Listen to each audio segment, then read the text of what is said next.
Coucou tout le monde, j'espère que vous allez bien. Alors ce matin, désolée déjà pour la lumière, mais il pleut, il fait gris et voilà, je suis obligée d'allumer. Hier on avait 27 degrés, aujourd'hui on en a 14. Cool. Bon allez, donc on continue on va commencer par le début, par le commencement comme on dit. Les tutos pour le petit jeu. Alors, ce matin, nous allons faire cette pochette.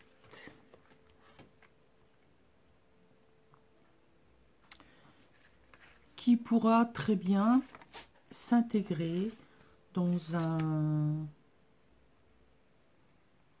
album, dans un junk, dans ce que vous voulez, ou que comme ça, vous pouvez mettre derrière votre petit mot, ou le glisser à l'intérieur dans les pochettes. Vous pouvez en faire ce que vous voulez. Donc bien évidemment, vous prenez le papier que vous voulez aussi. Alors attendez, est-ce que...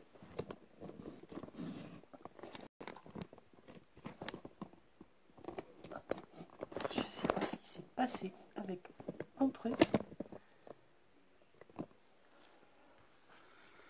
Bon, j'espère que vous allez voir. J'étais en train de dire quoi? Oui, le papier que vous voulez, à savoir que moi, je fais mes papiers.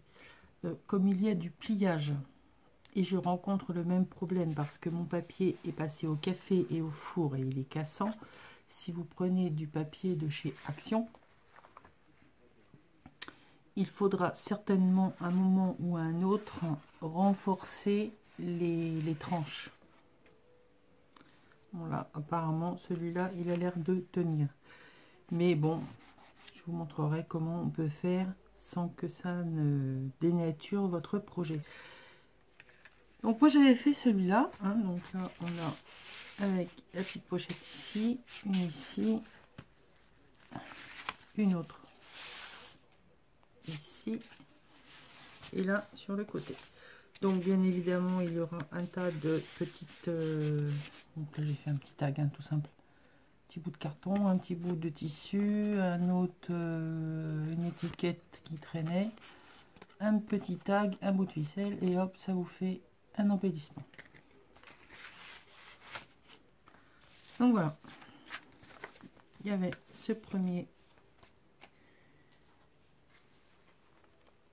première pochette. Ensuite, au niveau déco devant, bon, c'est un bout de jean que j'ai agrafé en faisant des plis. Et ici, c'est de la toile de jute collée, de la laine pilou pilou, un morceau de cuir que j'ai travaillé avec le pyrograveur, que j'ai grillé tout simplement, hein. Je sais pas si vous allez voir, mais ça fait... vous avez les pastilles pour cramer. Un coup dans un sens, un coup dans l'autre, et ça vous fait ceci. Donc, voilà. Et puis donc un paperclip avec des morceaux de ruban et dentelle. Mais bon, ça après la déco, c'est un peu chacun y voit comme il veut.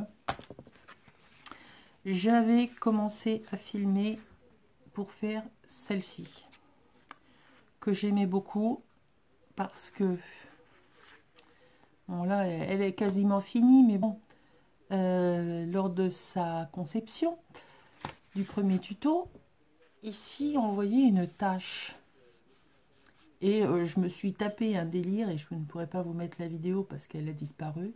J'en ai marre de mon téléphone, il me chinte les photos, les vidéos, il fait un peu ce qu'il veut, donc je suis à chaque fois obligée de recommencer et c'est assez pénible.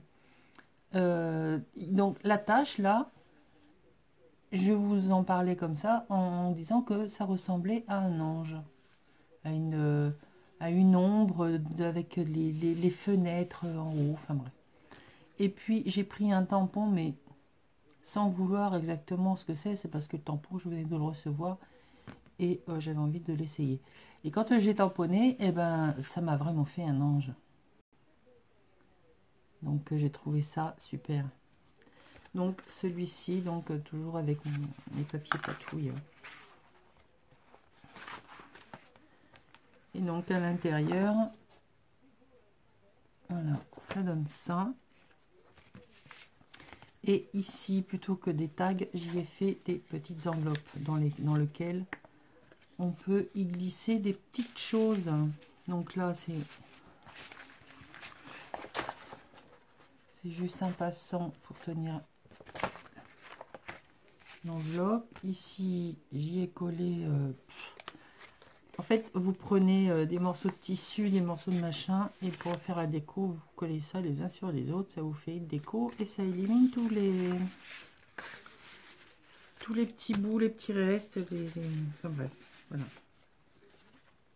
Et là, il me restait un petit bout de déco-patch, ben, hop, sur l'enveloppe. Voilà, j'ai fait les petites enveloppes.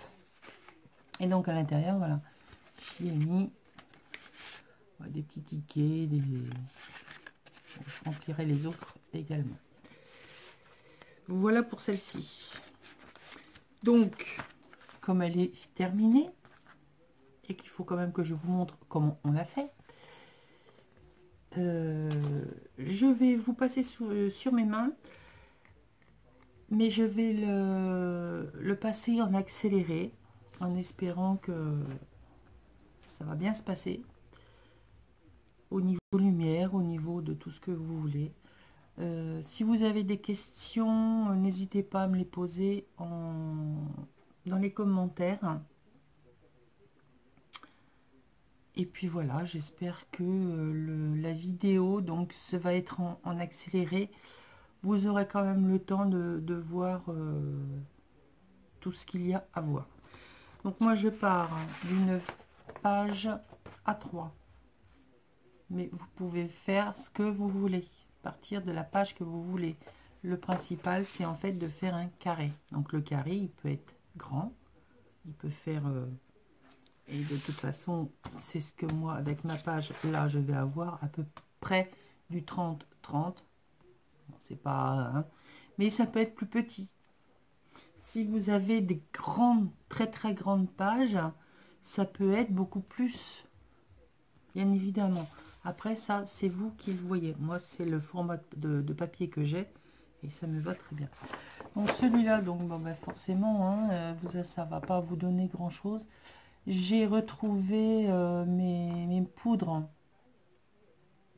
à teinter le tissu qui me viennent d'Afrique. C'est géant. Ça s'utilise comme le bruchot.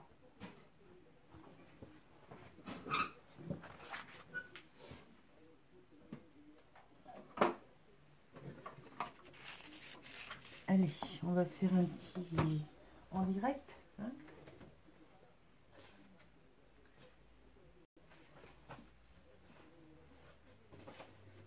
Si je trouve un petit bout de papier qui traînerait dans le coin. Le comble d'une scrapeuse. Chercher un bout de papier. Elle est nulle. Si, vous pouvez le dire, elle est nulle. Bon, allez.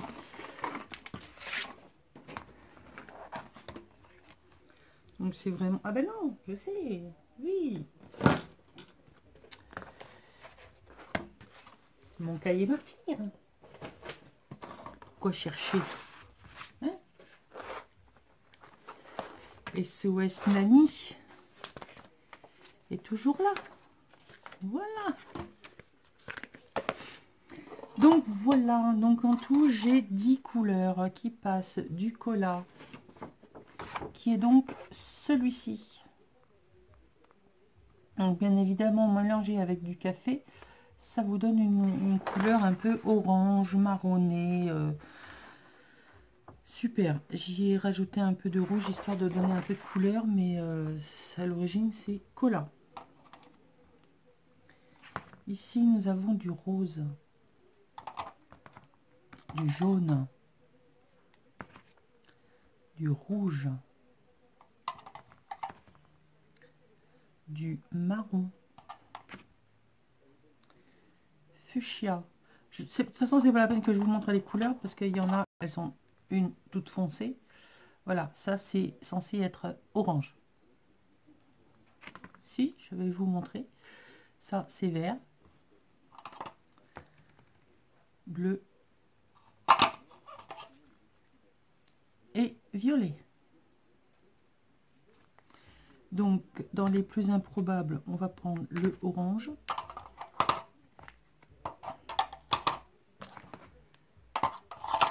Le orange.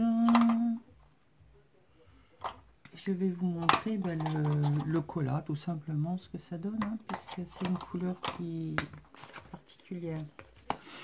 Donc, ça s'utilise exactement de la même façon que le bruchot. Pour celles qui connaissent, pour celles qui ne connaissent pas, je vais vous montrer. Donc, du papier aquarelle, parce qu'on va mouiller notre page. Ou un papier suffisamment épais pour justement accepter de l'eau. Donc ça se présente comme de la poudre, hein. C'est vraiment exactement la même façon, hein. Mais je vous dis, moi, au Sénégal, les femmes s'en servent pour teinter le tissu. Alors j'en avais ramené, bien évidemment, en me disant ouais, c'est super, je vais pouvoir faire la même chose en rentrant en France. Et ben que nini, Isa en rentrant en France, elle avait en fait envie de faire tout sauf ce qu'elle faisait en Afrique. Parce que c'était grosse déprime. Donc là, c'est le orange.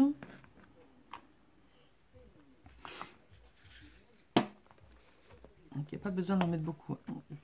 Bouger ça, sinon l'eau dessus, ça va pas faire. Et on mouille.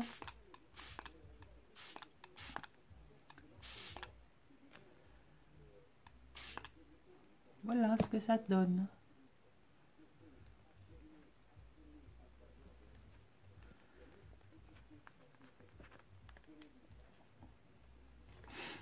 Donc après, alors, ce que je vais faire, je vais les sécher parce que sinon ça détrempe, ça se mélange et c'est pas l'effet qu'on veut, enfin qu'on veut, que je veux. Je sèche et je reviens. Donc voilà ce que ça donne une fois sec. Donc là, il n'y a que le orange. On va mettre le cola.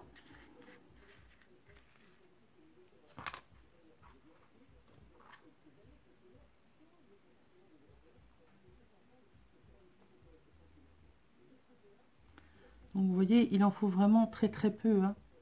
Ça agit vraiment comme le bruchot, hein, exactement la même chose. Et je suis bien contente de les avoir retrouvés parce que je voulais me commander les bruchots parce que voilà, c'est magique ces trucs-là. Hein. Donc pareil.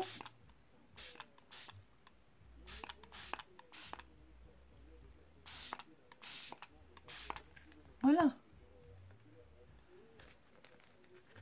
On bouge un peu, on tapote et on sèche. Allez, tout de suite. Et donc voilà ce que ça donne. Oh, ça m'énerve. Oh, si je vous montre ça comme ça, vous n'allez rien voir. Si j'éteins, est-ce que vous allez mieux voir les nuances de couleurs? Ouais, un peu flagrant. Ah, c'est chiant ce temps. Donc voilà, c'est vraiment génial. Voilà, donc petite démo, hein, déjà. Et avant de commencer le tuto, déjà. Heureusement que le reste va être en accéléré, parce que sinon ça va prendre 3 heures. Voilà pour les bruchots d'Isa, les bruchots africains. Alors, les teintes ont un nom. Peut-être que vous pouvez en retrouver en France. Ça sert à teinter les tissus pour faire ce qu'on appelle là-bas du batik, je crois. Il me semble que c'est celui-là. De toute façon, j'ai toujours confondu les deux. vous faites des nœuds, vous mettez de la ficelle, vous faites tremper dans votre teinture d'eau chaude, et il y a un tas de trucs à y mettre. Enfin bref, ça fait 15 ans maintenant que ça fait un peu loin. Bref, au final, ça vous donne des trucs superbes. Bref, bon, je vais me remettre dans la lumière, hein, parce que sinon ça ne le fait pas. Allez, on attaque. Donc là, à partir de maintenant, ça va être en accéléré. Je vous fais plein de bisous. Donc, explication de ma feuille A3. Je vais en faire un carré. Donc, peu importe la taille, je vous le rappelle. Matériel, ciseaux, une règle, il n'y en a pas réellement besoin. Mais enfin, si vous voulez, vous pouvez prendre règle, de la colle. Et c'est à peu près tout. Après, c'est de la déco, des tissus, des rubans, des dentelles, des perles, la déco. Je vous fais plein de gros bisous et je ne donne pas de numéro, hein, ce sera le tuto numéro 1, mais ça ne correspondra pas au numéro de la création. Ce que je ferai, c'est que le jour où je vais faire le tirage au sort, ce sera un tirage au sort, c'est-à-dire que le numéro que je vous ai donné, voilà, voilà. Par exemple là, comme j'en ai déjà fait, il porte le numéro 11. Mais ce ne sera pas forcément le numéro 11 qui va gagner cette création. Je mettrai dans une boîte. D'un côté, je piocherai une création au hasard. Et dans l'autre, je piocherai le nombre de participantes que vous aurez été. Et je pioche le numéro, j'associe les deux et c'est à vous. Voilà. Donc ça, il y aura un petit peu de suspense. Mais pour celui-ci, ce sera donc tuto jeu embellissement numéro 1. Voilà. Allez, plein de bisous, bonne journée.